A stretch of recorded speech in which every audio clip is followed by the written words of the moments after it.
ایک طلب ہے ایک ہی خو، لا الہ الا ہو۔ ایک طلب ہے ایک ہی خو، لا الہ الا ہو، لا الہ الا ہو۔ الحمدللہ رب العالمین، الصلاۃ والسلام علی سید الانبیاء والمرسلین وعلی آلہ واصحابہ اجمعین۔ اللہم صلی وسلم وبارک علی سیدنا و مولانا محمد النبی الامی الحبیب العالی القدر العظیم الجاہ وعلی آلہ وصحبہ وبارک وسلم۔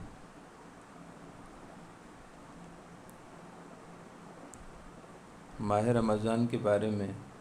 حضور نبی اکرم صلی اللہ تعالی علیہ وسلم نے ارشاد فرمایا کہ ماہ رمضان میری امت کا مہینہ ہے، یعنی میری امت کے لیے اس ماہ مبارک میں اللہ تعالیٰ کی رضا اور اللہ تعالیٰ کی رحمت اور اللہ تعالیٰ کے خصوصی فضل و انعام کا ایک بہت بڑا حصہ اس ماہ مبارک میں موجود ہے۔ ہمارے پیارے نبی صلی اللہ علیہ وسلم اس ماہ مبارک کے تشریف لاتے ہی، اس ماہ مبارک کے آتے ہی آپ کی عبادت کی طرف توجہ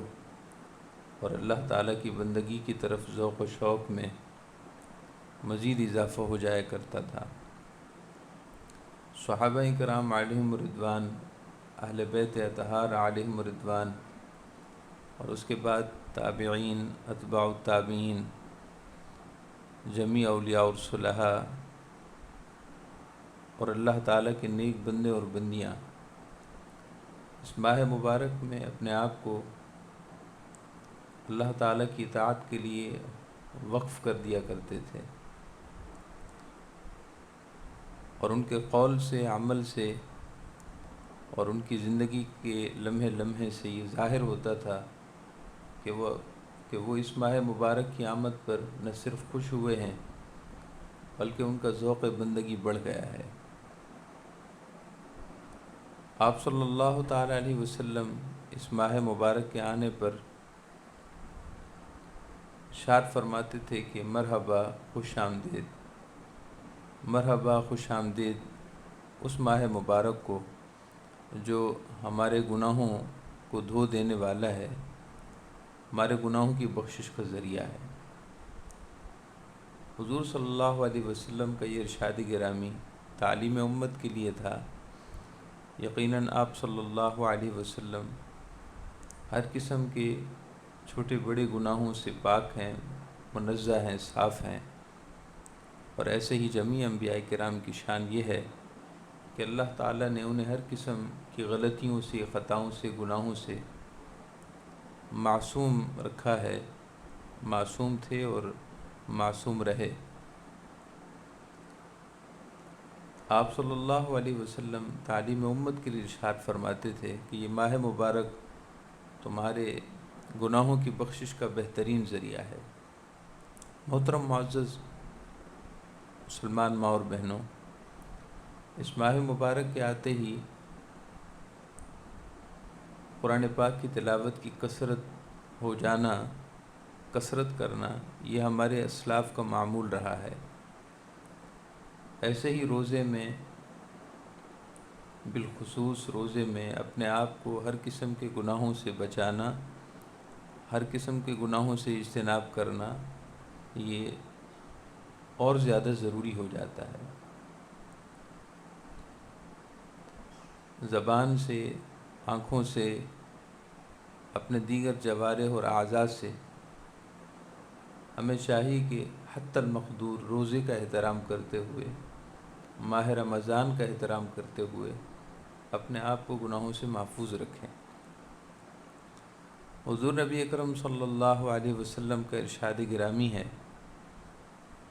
کہ جس نے ماہ رمضان کا روزہ رکھا وعرف حدودہ، اور اس کی حدوں کو پامال نہ کیا، ماہ رمضان کا روزہ رکھا اور اس کی حدوں کو پامال نہ کیا، اس کی بے حرمتی نہ کی، اس کے تقدس کا خیال رکھا، اس کی عظمت کا اور اس کی منزلت کا لحاظ رکھا، اس طرح ماہ رمضان کا روزہ رکھا، ارشاد فرمائے کہ غفر لہ ما تقدم من ذنبہ، او کما قال علیہ الصلاۃ والسلام، اللہ تعالیٰ اس عمل کی وجہ سے اس کے گزشتہ گناہوں کی بخشش اور مغفرت فرما دیتا ہے۔ ماہ رمضان کی حدود کی پاسداری یہ ہے کہ جہاں ہم عبادات کی طرف متوجہ ہوتے ہیں وہیں گناہوں سے اپنے آپ کو بچانا بھی ضروری ہے۔ جہاں عبادات کی طرف ہماری توجہ بڑھ جاتی ہے اس سے کہیں زیادہ اہم اپنے آپ کو گناہوں سے بچانا ہے۔ محترم معزز مسلمان ماں اور بہنوں، آپ میں سے بہت سی ہماری بہنیں ایسی ہوں گی کہ جو سالہ سال سے درس قرآن و سنت کی اس بابرکت مبارک محفل میں شرکت کرتی ہیں اور ہر جمعۃ المبارک کو نماز جمعہ کے بعد ہونے والے اجتماع میں بھی ذوق و شوق کے ساتھ شرکت فرماتی ہیں۔ اس طویل عرصے میں اور اس بار بار اچھی اور نیک محافل میں آنے جانے کی برکت سے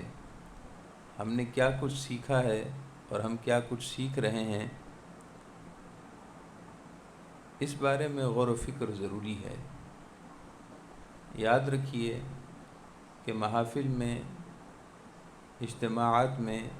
صرف جانا کافی نہیں ہے، بلکہ ہمارے کردار میں، ہمارے قول و فعل میں تبدیلی کا آنا یہ بہت ضروری ہے۔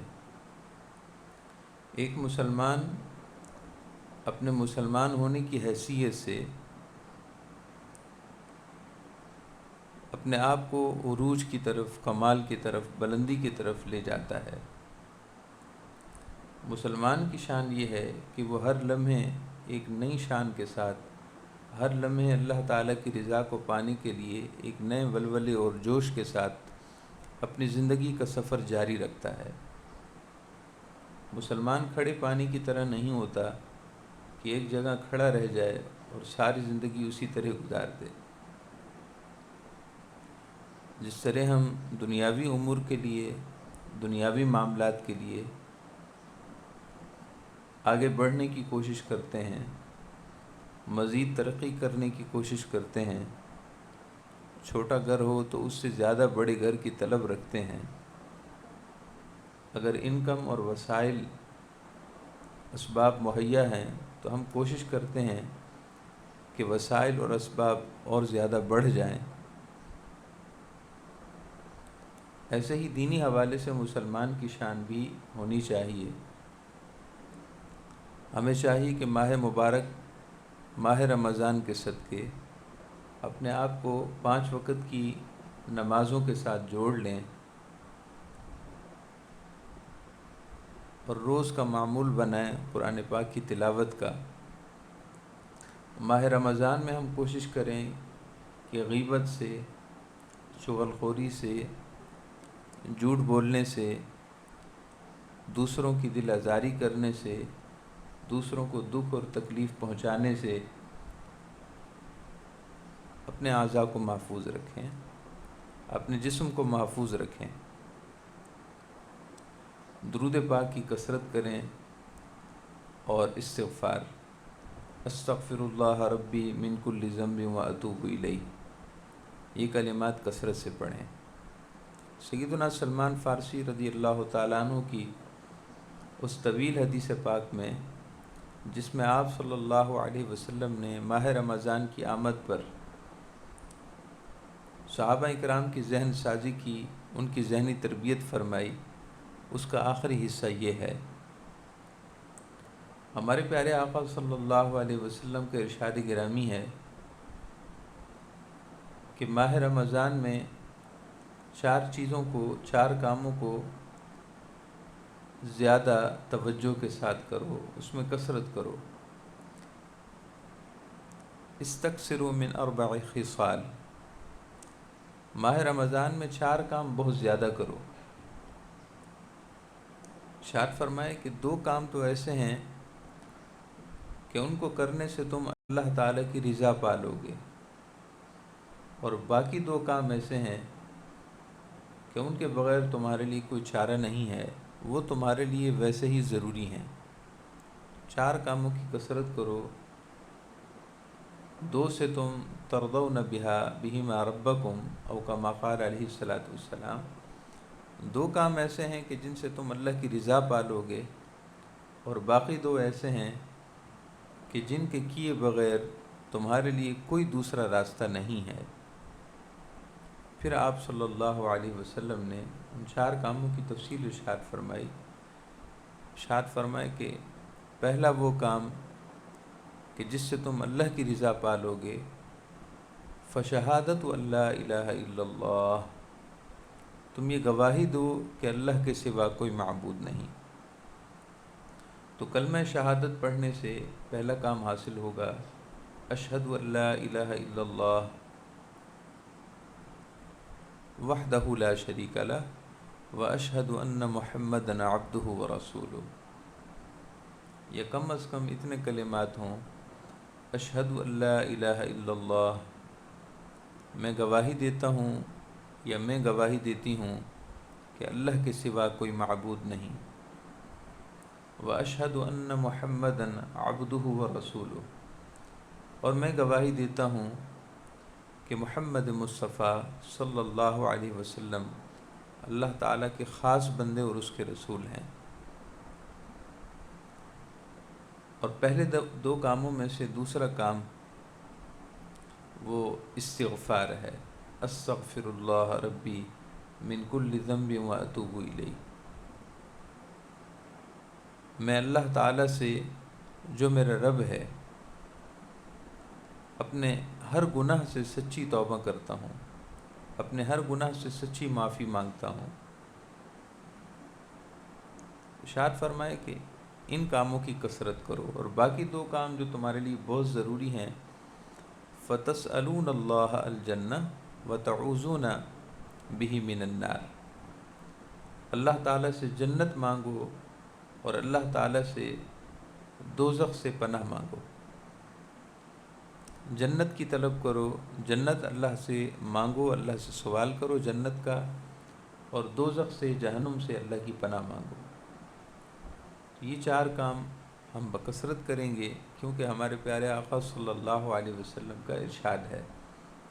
اور یہ 4 کام دعا میں ہوں گے۔ ان 4 کاموں کا تعلق دعا کے ساتھ ہے۔ گویا کہ آپ صلی اللہ علیہ وسلم ہماری توجہ اس طرف دلا رہے ہیں کہ ماہ رمضان میں اللہ تعالیٰ کی برسنے والی چھما چھم رحمت کی بارش سے بہت سا حصہ پانا چاہتے ہو تو فرائض عبادات کے ساتھ ساتھ دعاؤں کی کثرت کرو۔ فرائض عبادات کے ساتھ ساتھ دعاؤں کی طرف زیادہ متوجہ ہو جاؤ، بکثرت اللہ کے حضور اپنا دامن سوال دراز کرو، اپنی حاجت کی باہیں پھیلا دو، اپنے ہاتھوں کو اللہ رب العزت کی بارگاہ میں بلند کرو، اور جس قدر مانگ سکتے ہو اس قدر مانگو۔ اللہ سے جنت مانگو، اللہ سے اللہ کی رحمت مانگو، اس لیے کہ یہ وہ مہینہ ہے کہ فتحت فیہ ابواب الجنہ او کما قال علیہ الصلاۃ والسلام، اس ماہ مبارک کے شروع ہوتے ہی جنت کے دروازے کھول دیے جاتے ہیں، اس ماہ مبارک کے آتے ہی اللہ کی رحمت کے دروازے کھول دیے جاتے ہیں،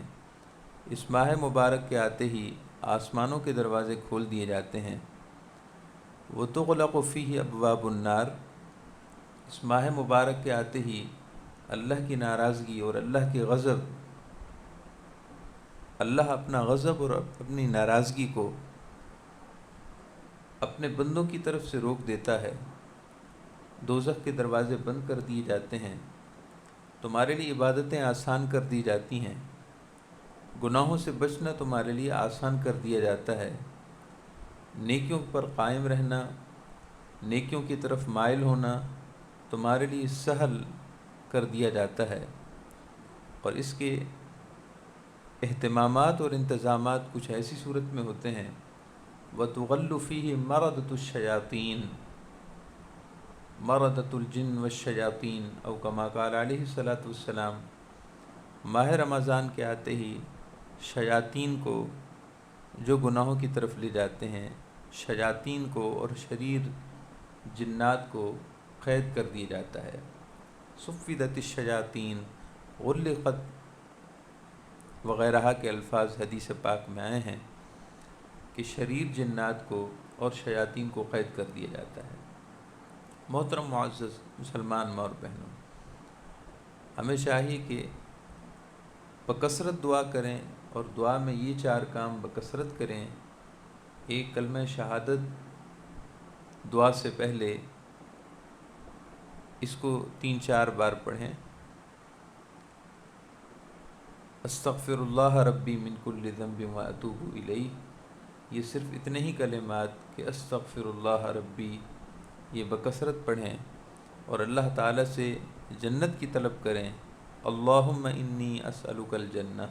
اے اللہ میں تجھ سے جنت مانگتا ہوں، یا میں تجھ سے جنت مانگتی ہوں، جنت کا سوال کرتی ہوں۔ اللہم انی اعوذ بک من النار، اے اللہ میں دوزخ سے تیری پناہ چاہتا ہوں، یہ تیری پناہ چاہتی ہوں۔ تو یہ بکثرت کلمات پڑھنے چاہیے۔ محترم معزز مسلمان ماں اور بہنوں، ماہ رمضان کا وقت ہمیں غفلت میں گزارنے سے اپنے آپ کو بہت دور رکھنا چاہیے۔ ماہ رمضان کی وہ گھڑیاں نہیں ہیں کہ جس میں موبائل فون کی لغویات اور فضولیات میں ہم اپنا وقت نظر کر دیں اور اپنا وقت برباد کر دیں، یا ٹی وی کی اسکرین پر یہ اس طرح کے دیگر وہ مشاغل، وہ مصروفیات جو نہ صرف گناہ ہیں یا گناہوں کی طرف لے جانے والے ہیں، یا کم از کم ہمارے وقت کا ضیاع ہے، اس سے بچیں۔ اب چند باتیں آپ اپنے طور پر اس کی طرف توجہ فرمائیے۔ کچھ عام چیزیں میں آپ کی خدمت میں گوش گزار کرتا ہوں، آپ ان کو نوٹ فرمائیے تاکہ ماہ رمضان کا وقت یہ اللہ تعالیٰ کی زیادہ رضا حاصل کرنے میں صرف ہو۔ سب سے پہلی بات یہ ہے کہ ہمیں 5 وقت کی نماز پڑھنی ہے، اور اول وقت میں پڑھنی ہے۔ خواتین میں عمومی عادت ہے کہ وہ نمازوں کو اگر وقت کے اندر بھی پڑھیں تو انتہائی وقت میں پڑھتی ہیں۔ یہ سستی اور غفلت کی وجہ سے ہے۔ ہر دفعہ مجبوری نہیں ہوتی، مجبوری ہر دفعہ نہیں ہوتی، بلکہ اکثر اوقات غفلت اور سستی ہمارے مزاج کا حصہ بن جاتی ہے۔ تو ہمیں سب سے پہلے یہ ٹھاننی ہے، سب سے پہلے یہ اپنا ذہن بنانا ہے، اور ہمیں عزم مصمم کرنا ہے، پکا ارادہ کرنا ہے کہ ماہ رمضان میں انشاءاللہ تعالی ہم 5 نمازیں اذان ہوتے ہی اول وقت میں ادا کریں گے، الا یہ کہ کوئی مجبوری نہ ہو۔ مجبوری ہو، کوئی کام ہو تو اس کو فوراً مکمل کر کے نماز کا وقت ضرور نکالیں۔ محترم معزز مسلمان ماں اور بہنوں، اس کے ساتھ یہ بات آپ ایڈ کر لیں اور اس کو بھی شامل کر لیں کہ فرض نماز کے ساتھ ساتھ ہمیں سنت اور نفل بھی پڑھنے ہیں، چونکہ ویسے ہی ماہ مبارک ہے، حدیث پاک میں ہے، اس ماہ مقدس میں فرائض کا ثواب 40 گنا بڑھا دیا جاتا ہے، نفل کا ثواب فرض کے برابر ہو جاتا ہے، اور فرض کا ثواب 40 گنا بڑھا دیا جاتا ہے۔ تو اتنی برکتوں والے مہینے میں جب اللہ تعالیٰ کی رحمت ہماری طرف متوجہ ہو تو ہمیں بھی کوشش کرنی چاہیے کہ ہم بھی متوجہ ہوں۔ نفل کا ثواب فرض کے برابر ہے اور فرض کا ثواب 40 گنا بڑھ گیا ہے، تو ہمیں چاہیے کہ سنت اور نفل بھی پڑھیں، نماز تراویح بھی پڑھیں اور 20 رکعتیں مکمل پڑھیں، اور اس کے ساتھ ساتھ دیگر نوافل تہجد کی کم سے کم 2 رکعت پڑھیں۔ حدیث پاک میں ہے، آپ صلی اللہ علیہ وسلم نے ارشاد فرمایا کہ جس طرح زمین والوں کے لیے بلند آسمان پر چمکتے ہوئے ستارے رات کو بالکل واضح دکھائی دیتے ہیں، زمین والوں کو جس طرح آسمان پر رات کے وقت چمکتے ہوئے ستارے واضح دکھائی دیتے ہیں، ایسے ہی آسمان والوں کو زمین کے وہ گھر جہاں تہجد کی نماز پڑھی جا رہی ہو وہ بھی ستاروں کی طرح چمکتے ہوئے واضح دکھائی دیتے ہیں۔ مغرب کی نماز کے بعد 2 سنت اور 2 نفل پڑھنے کے ساتھ 2 نفل مزید بڑھا لیں۔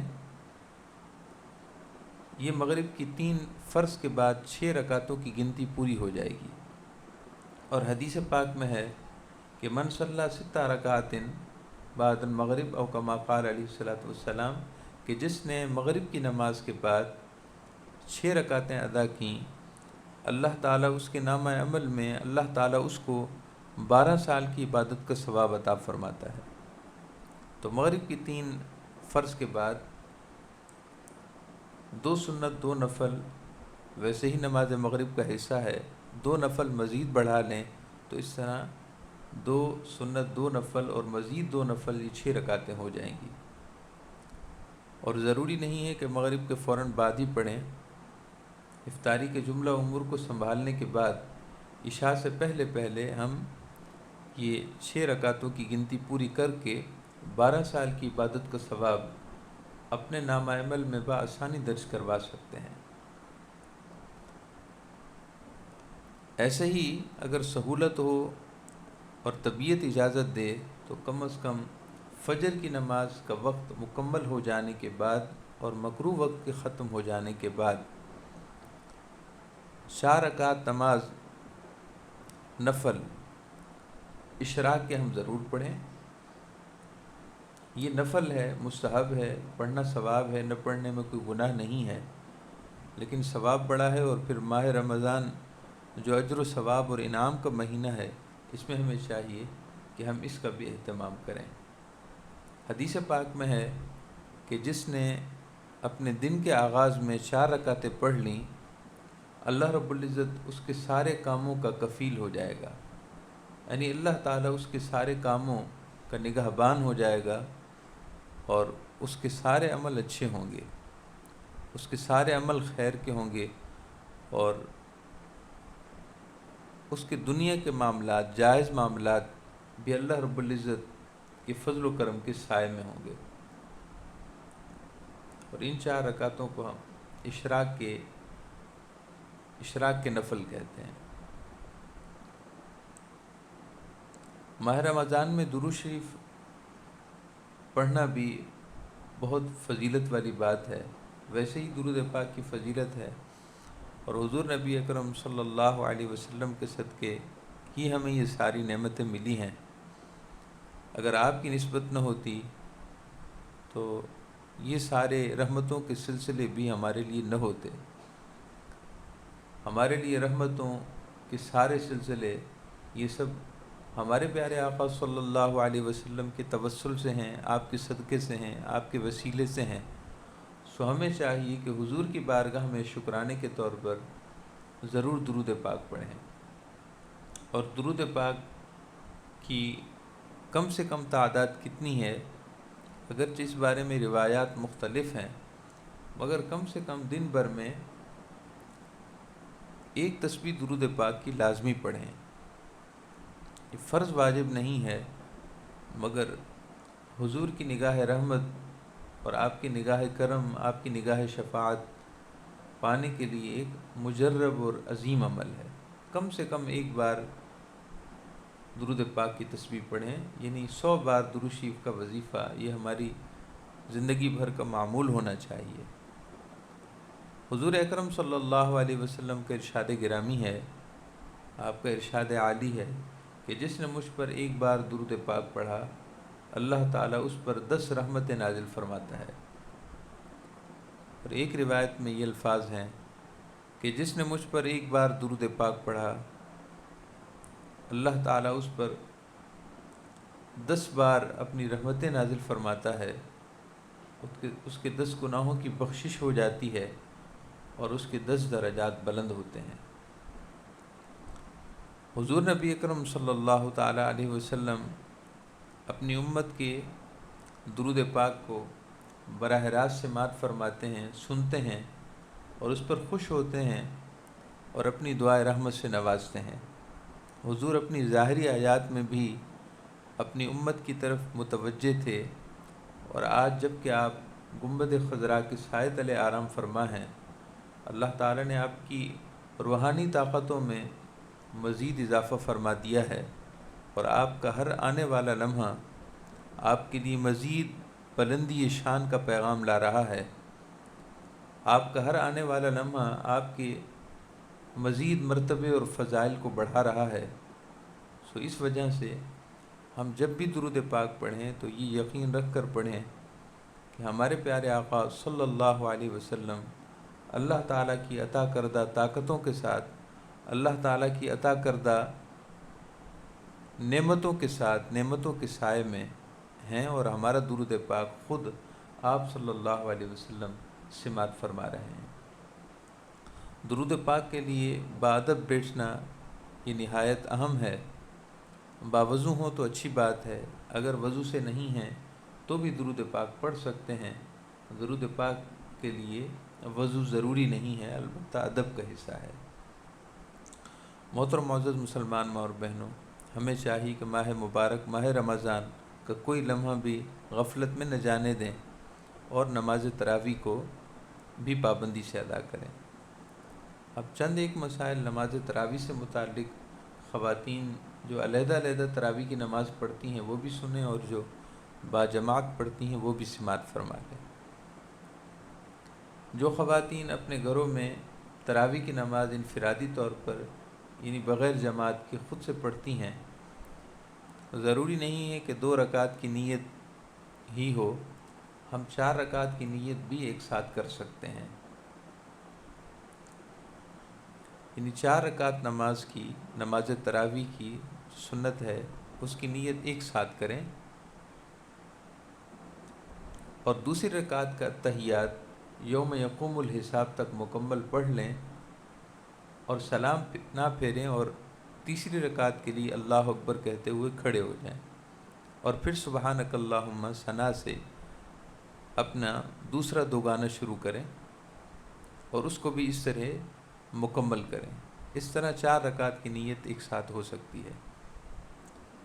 یہ بتانا اس لیے مناسب ہے کہ بعض دفعہ 2 رکعتوں کی گنتی یاد رکھنا بعض دفعہ مشکل ہو جاتا ہے، اور پھر عمر کے بڑھنے کی وجہ سے بھی ذہن نہیں رہتا۔ تو اگر 4 رکعتوں کی نیت ایک ساتھ ہو جائے تو اس طرح ہمیں 5 ترویحہ کے ساتھ ہماری 20 رکعت مکمل ہو جائے گی۔ تراویح کی نماز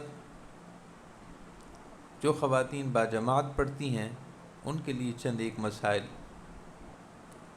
باجماعت تراویح کے دوران اکثر ایسا ہوتا ہے کہ نماز شروع کرتے ہوئے ابھی ہم نے ثنا مکمل نہیں پڑھی ہوتی کہ سورہ فاتحہ اور تلاوت شروع ہو جاتی ہے، تو ہمیں چاہیے کہ ثنا کا سلسلہ موقوف کر دیں۔ ثنا جتنی پڑھی ہے بس اتنی ٹھیک ہے، اس کو مکمل کرنے کی حاجت نہیں، اور اگر ثنا بالکل نہ پڑھ سکے اور سورہ فاتحہ کی تلاوت شروع ہو گئی تو ثنا کو رہنے دیں اور تلاوت سنیں۔ جب تلاوت کی جا رہی ہو تو اس کو سننا واجب ہوتا ہے، اس لیے اب ثنا کا وقت ختم ہو چکا ہے اور نماز ہماری درست ہو جائے گی، ٹھیک ہو جائے گی۔ رکوع کی تسبیحات اور سجدے کی تسبیحات 3 دفعہ پڑھنا سنت ہے۔ اگر اس سے پہلے امام صاحب اللہ اکبر کہہ دیں یا سمیع اللہ لمن حمدہ رکوع میں کہہ دیں تو اگر 2 بار بھی پڑھی ہو تو ہم سر اٹھا لیں، 3 بار مکمل کرنے کی کوشش نہ کریں، اس لیے کہ امام کی اقتداء کرنا یہ واجب ہے۔ اور آخری اتحیات میں بڑا مسئلہ درپیش ہوتا ہے، دیگر نمازیوں کو بھی، اور نمازی خواتین ہوں یا مرد حضرات ہوں، تو یاد رہے کہ عبدہ و رسول تک پڑھنا یہ ضروری ہے۔ اگر آپ نے التحیات للہ والصلوات والطیبات، السلام علیکہ ایہا النبی ورحمۃ اللہ وبرکاتہ، السلام علینا وعلی عباد اللہ الصالحین، اشہد ان لا الہ الا اللہ واشہد ان محمدا عبدہ ورسولہ، اگر یہاں تک ابھی نہیں پڑھا اور سلام پھیر دیا گیا تو آپ سلام نہ پھیریں، عبدہ ورسولہ تک کم از کم پڑھیں، اور اس کے آگے نہ پڑھیں پھر سلام پھیر دیں۔ اور اگر آپ نے عبدہ ورسولہ تک پڑھ لیا تھا اور اس کے بعد درود ابراہیمی کی کسی حصے میں تھے یا رب اجعلنی پڑھ رہے تھے اور سلام پھیر دیا گیا، تو اب مکمل کرنے کی اجازت نہیں ہے، بلکہ سلام پھیر دیا جائے، چونکہ اقتداء واجب ہے۔ محترم معزز مسلمان ماں اور بہنوں، یہ چند ایک مسائل تھے جو آپ کی خدمت میں پیش کیے گئے۔ اگر آپ کو اس کے علاوہ دیگر مسائل، شرعی مسائل، نماز کے حوالے سے، روزے کے حوالے سے، دیگر امور دنیا کے حوالے سے پوچھنے ہوں تو آپ پوچھ سکتے ہیں، پرچی پر سوال لکھ کر آپ باجی کے حوالے کر دیں گے تو انشاءاللہ اس کا جواب دے دیا جائے گا۔ اللہ تعالیٰ سے دعا ہے اللہ تعالیٰ ہم سب کو اس ماہ مبارک کی خوب خوب برکات نصیب فرمائے۔ ابھی مختصر دعا ہوگی اور دعا کے بعد انشاءاللہ تعالیٰ پھر حاضری ہوگی اور پھر ایک اور دعا ہوگی اور سلام بھی بعد میں ہوگا۔ اور اس سے پہلے یہ اعلان سماعت فرما لیجیے کہ کل جمعۃ المبارک ہے، کل یہ درس نہیں ہوگا۔ کل جمعہ کے بعد انشاءاللہ خواتین کا جو ہفتہ وار اجتماع ہوتا ہے وہ اپنی جگہ ہوگا، مگر جمعے سے پہلے یہ درس نہیں ہوگا، یہ انشاءاللہ پھر ہفتے والا دن سے ہوگا۔ اور آج چونکہ پہلا درس تھا اس لیے کچھ ٹائم میں آگے پیچھے ہو گئے اور کچھ لیٹ بیان شروع ہوا، لیکن انشاءاللہ تعالی کل آپ بر وقت تشریف لے آئیں گے۔ آج کچھ موسم بھی ناساز تھا، تو کل انشاءاللہ تعالی باقاعدہ طور سے ہفتے والے دن سے انشاءاللہ درس کا آغاز بھی ہوگا۔ اللہ تعالی ہم سب کو خوب خوب برکات عطا فرمائے۔ دعا کے لیے آپ ہاتھ اٹھا لیں۔ الحمدللہ رب العالمین، اللہم صلی علی محمد وعلی آل محمد وبارک وسلم۔ ربنا آتنا فی الدنیا حسنۃ وفی الآخرۃ حسنۃ وقنا عذاب النار۔ ربنا ظلمنا انفسنا وان لم تغفر لنا وترحمنا لنکونن من الخاسرین۔ یا رب العالمین، ہم سب کی حاضری کو اپنی بارگاہ میں قبول و منظور فرما۔ جتنی مائیں بہنیں دور سے قریب سے اس موسم کی خراب صورتحال میں یا الہ العالمین تیری رضا کے لیے آئیں، اللہ سب کو خیر و برکت نصیب فرما، ماہ مبارک کی برکات عطا فرما۔ یا الہ العالمین تمام بیماروں کو صحت کاملہ عطا فرما، پریشان حالوں کی پریشانیاں دور فرما، مصیبت زدوں کو عافیت عطا فرما۔ اے اللہ مقروضوں کو بار قرض سے نجات عطا فرما، قرض کی ادائیگی کے باعزت اسباب مہیا فرما۔ یا الہ العالمین ہم سب کو بار بار حرم مکہ، حرم مدینہ کی با ادب مقبول حاضری نصیب فرما۔ یا رب العالمین، یا ارحم الراحمین، جہاں رشتوں کے معاملات میں دشواریاں ہیں سب کے لیے باعزت نیک اسباب مہیا فرما۔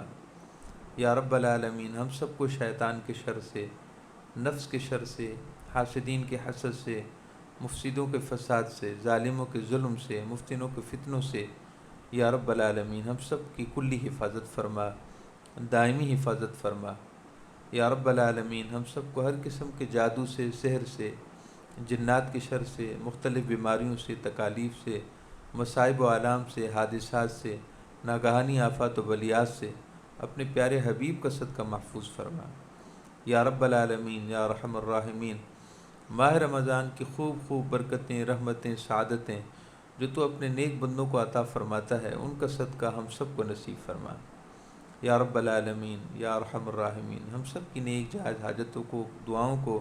عبادات کو، تمناؤں کو، دلی آرزوؤں کو اپنی بارگاہ میں قبول و منظور فرما۔ یا اللہ ہم سب کی بے حساب مغفرت فرما، ہمارے والدین کی مغفرت فرما، ہمارے تمام مرحومین و مرحومات کی بخشش فرما۔ یا رب العالمین ہم سب کا خاتمہ ایمان پر فرما۔ وصلی اللہ تعالی علی حبیبہ سیدنا و مولانا محمد وعلی آلہ وصحبہ اجمعین برحمتک یا ارحم الراحمین۔